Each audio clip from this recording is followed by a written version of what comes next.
Everyone, welcome back to another lecture on the course Python Fundamentals Building Blocks for Aspiring Developers. We will continue with the fifth module, and this will be the last lecture of this module. According to our agenda, we are on the 20th day, and we will learn about dictionary comprehensions and a bit about iteration over dictionaries. So let's begin. So dictionary comprehensions are again similar to list comprehensions. They provide a precise or a concise way to create dictionaries in Python, like one-liner code. The concept is similar to list comprehensions or set comprehensions that we did. And similar to that one, we can simply create a dictionary using one line, and we can also use different filtering options as we did in the previous ones. This is an example of how it looks. We will go over this example in detail in the upcoming slides. So this is what a simple syntax would look like. So we have key expression and then value expression. So it is almost similar to list comprehension, but there is one difference, that in the list we did not have these two things, key expression and value expression. We just had in, we can say, item expression, that whatever item is there. But since a dictionary has two things, a key and a value, we can have two expressions, and we have to separate it by a colon so it remains in the format of a dictionary. So we have a key expression that will become the key, and the value expression will become the value of that particular key. And the rest is the same. We have item, then we have the iterable, and then we have a conditional statement, which is again optional. We can include it and we can even omit this one. So again, if we look at the syntax and the example, it will be much more clear. So squares is the variable name. So x colon x squared. So this is basically key expression and value expression. So in this one, the key is the x value and the value is the x squared. So in the range of 5. So if we look at the output, we say key will be x, so which means that key is as it is. So in the first iteration it is 0, square of 0 is 0, so it is 0. The next item is 1, so x remains 1, square of 1 is 1. And then if we move to 2, x remains 2, the key remains 2, but the value for that key is a squared value, so that becomes 4, and so on for 3 and 4, these two values. And here are some other examples. For example, if we want to use conditionals, we can use a conditional for even numbers. You can see in the output of the top one, only even numbers are there. And we can even use a zip function with dictionary comprehensions. So zip function allows us to basically convert two lists into a dictionary using this comprehension value. So you can see the syntax is pretty much the same, but where we specified the range, we are now specifying zip, and in the zip we write the two lists that we have. So this will basically be like key and values, and the output is also according to that one. And for the iterations, we previously went over some ways of iterating over a dictionary. There is one other way that we can use, that is using the enumerate. So enumerate allows us to also get the index. Sometimes we want the index. It could be a use case that requires us to have an index. In that case, we can use this syntax for the for loop. So in this one, we say for index. This is the one that will keep track of the index. This is similar to list, like 0 index, 1 index, 2 index, and so on. And in enumerate, we say my dictionary dot items. So the items are tuple. So this is why we write for index and key value as a tuple. And then in the loop, we can use these values as it is. So let's start coding. So let's open up VS Code. I'll remove the previous code from here and just begin. So the first thing we want to do is create a dictionary using a dictionary comprehension. So this is what as a dictionary. This is the key here, and the value I want to give it is the, let's say, squared, for x in range, let's say 5, and I say print my dictionary. Everything seems fine. Let me clear this console and let's run this code. So now we have 0 and 1, 1 and 1, same concept. So what it does is that, let's say it has iterations, 5 iterations, right? In the first iteration, key is as it is, which is x. So the key becomes this, and the value becomes what? X squared, that is again 0. For the next one, key is 1, and the value becomes 1.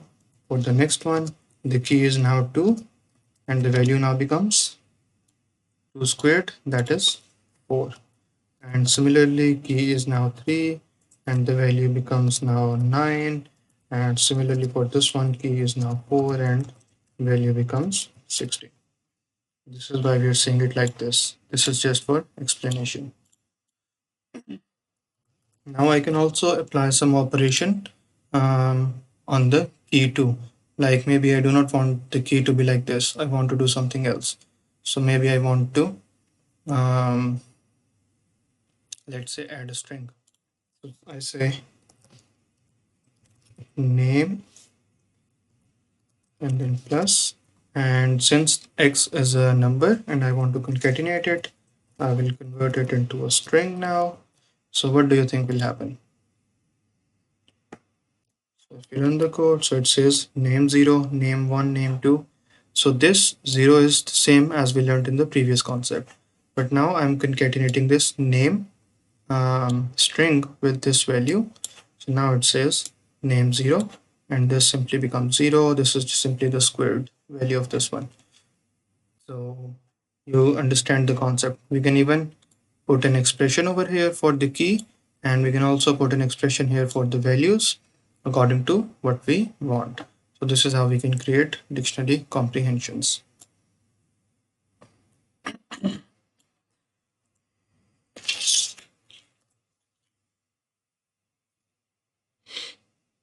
So now let's go ahead and look at the zip syntax. So let's say I have these values A, and then I have B, and then I have C, and then I have, let's say, values equals to 1, 2, 3, and so on. So now I want to create a dictionary from these values. Now one way could be that I could use a for loop, and like I could do it like this. I could say my dictionary is an empty dictionary, and then I could say for I in, let's say, range, and let's say length of keys. So this means that it will run 3 times. I did not do for I in keys because I want to use the index values instead of using the items directly. Because what I will do is that I will say my date, and then I would say keys I is equal to values, and then I, and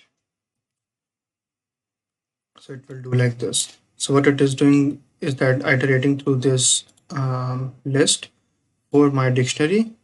This is the key. This is not there. I'm actually adding this one over here. So keys I means I is 0 for the first iteration. So it will say, okay, now this.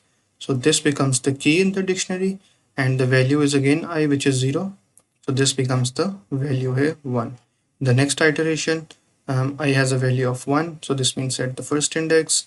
So it gives a key here for B, and the value again I first index 2. So by doing this, the key and I will be like the same indexes, so they're not jumbled up. But this is a very long way to write it, so this is why we can also write it using a dictionary comprehension method. So I would say key, and then I would say value, for key comma value in zip keys values, and I run the code.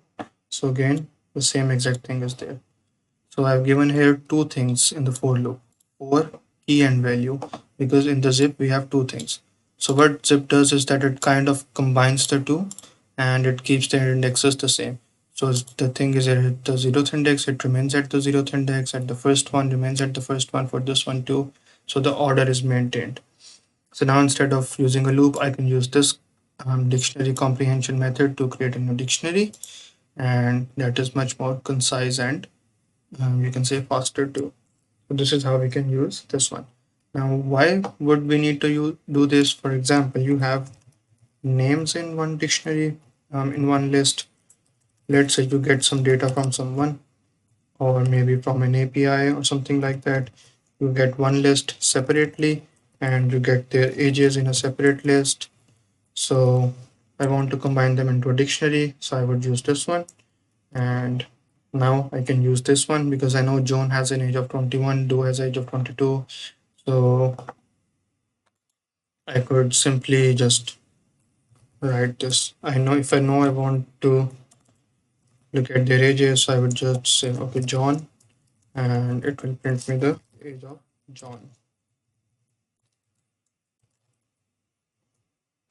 So the age of John is 21. So now I don't have to keep track of these indexes. You see? So this is how it is useful in converting from lists to dictionaries. But again, it depends on the use case and the data structure that we have. Now let's have a look at the final thing that we learned. That was the enumerate method.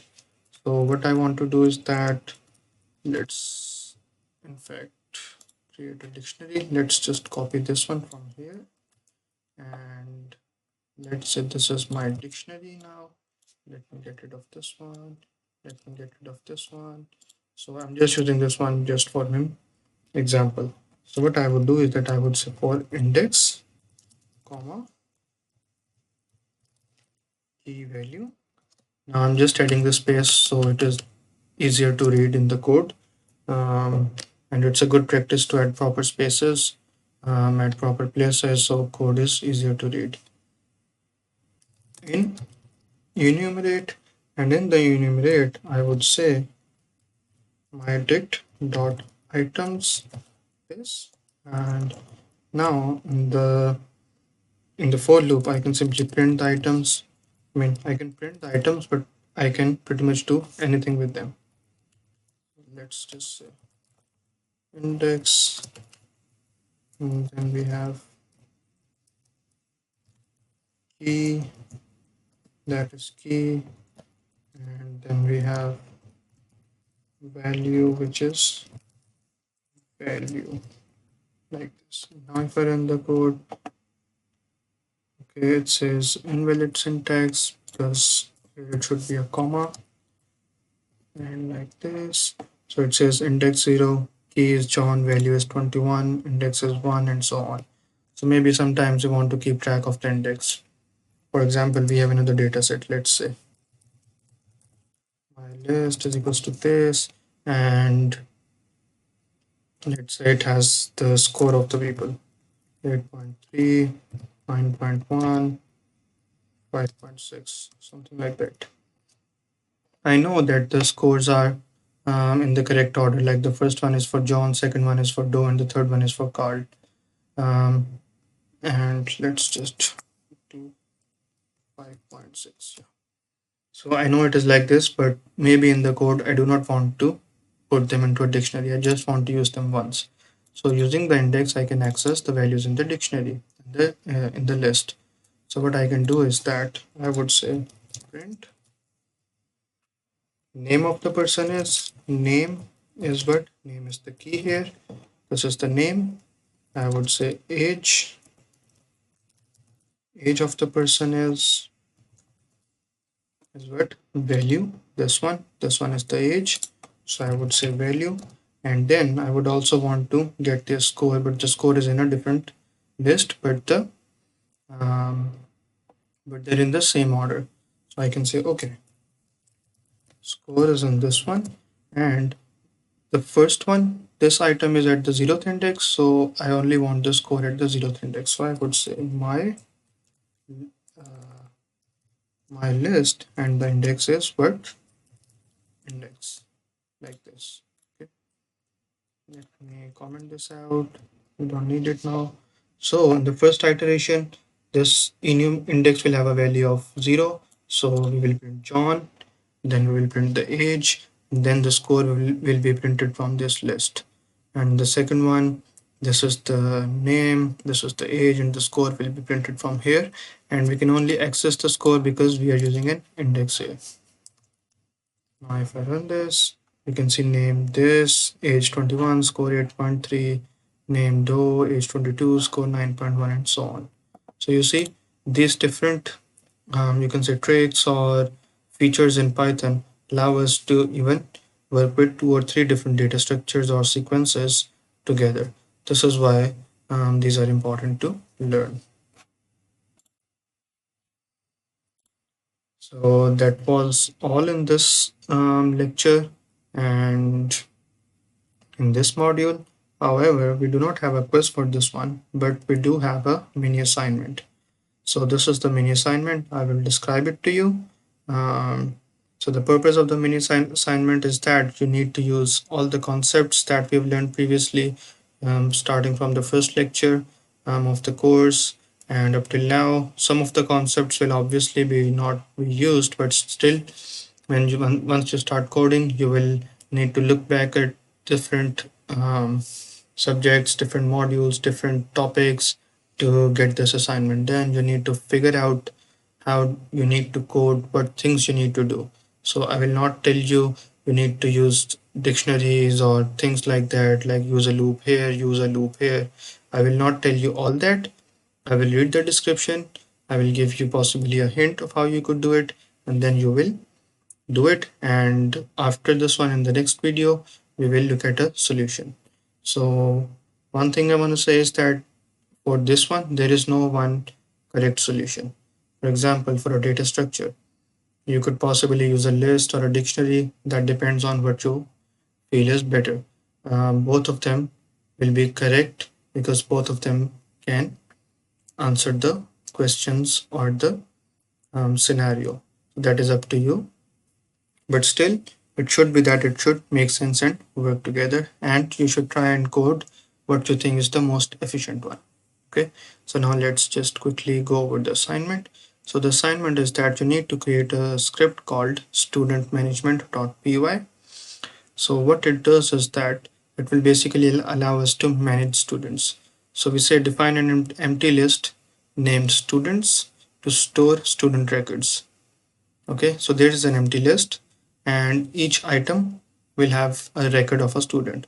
So what records of the student we have? We have their name, age, and grade. Only 3 things for each student. But let's say there are 10 students. So these 3 records for each student should be in the list. Now you need to figure out if you want to put them in a dictionary, you want to put them in a tuple, you want to put them in a list. However you feel like is best, just go for it. And then we need to implement the following functions. So add student is that you need to add a new student record to the list. Now for this one, what you will do is that you will define the function, whatever body you will write, but one hint is that the user will input the names. So you will possibly use the input function. So you will say, okay, you will ask from the user enter the name, age, and grade, and then you need to update the dictionary or you need to update the list, whatever you have, so that the student is added to the list that is called students. And then we have view students. So this one simply shows you the students, their information, name, age, and grade, nothing else. Then we have update student. So we want to, let's say, update an existing record. We want to change the grade. We want to change the age. Um, Even if you want to change the name, but for simplicity, you can just consider that we want to change the age and grade only. We do not want to change the name because name cannot be changed. The name is the same. So you should allow functionality to change age and grade or maybe one of them at one time. And then we have delete student, that is that maybe the student has passed out, um, has graduated, and now we need to delete the student information from the database. So from the list we need to delete that entry of the student that has the records of the student. So what you will do is that you will use a while loop. So it is important to use a while loop here. You will see once you start coding to display a menu to the user. Now all of this will be coded um, on the command prompt. There will be no user interface. So it will be like one how we saw we entered input, we entered that into the terminal of VS Code. So it will be like that. Okay, you need to keep that in mind. So what you need to do is that you need to create a menu. Menu should have obviously four options: add student, view student, delete student, and update student. So four options. The person select one option, and for example, the person selects view students, then students information should be shown, and then after that it should return to the main menu. From there the user can select another option and so on. There should be a fifth option that says quit the program. When the person chooses this option, the program should close and quit. So that's all. It seems pretty simple, but once you get coding, there will be a lot of things that you will have to have a look at. Now I want to give you some sort of a hint about the quit. So there could be maybe two ways that you can do it. One of the ways is, I mean, you can figure it out. We have looked at that in one of the previous lectures. I will not say it, but you have to figure that out. So it's about to do with loops and quitting. So figure that out. And there's also some sort of exit function in Python that just closes the code. So you might want to check that out. You can research about that on internet. So it's like whichever you feel is better, but I would suggest that you go with the option that we have learned in this one and not the exit option. So whatever we have learned also comes into practice. So that is all for the program. And to test your program, you will just simply like do a bit of testing to see everything works correct or not. So that is all. And yeah, keep in mind the things that I had told you in the start of this assignment description. Keep that in mind and start the assignment. And in the solutions video, we will have a look at this one. We will also see how different solutions can be, and like what things could be different and if they work or not. So that will be all in this lecture. Again, focus on the assignment, recall all the previous concepts, try and see where they can be included, where they can be used. For many of the concepts in the previous lectures, we did like small examples of how they could be used in real world, like maybe a mean or maybe lists or maybe for loops of how they are used. So just try and make sense of those, connect those dots and create this assignment. And that will be all for this one and would be end of the lectures for this module. And in the next lectures, we will start with the next module. And up till then, goodbye. We will see you in the next one.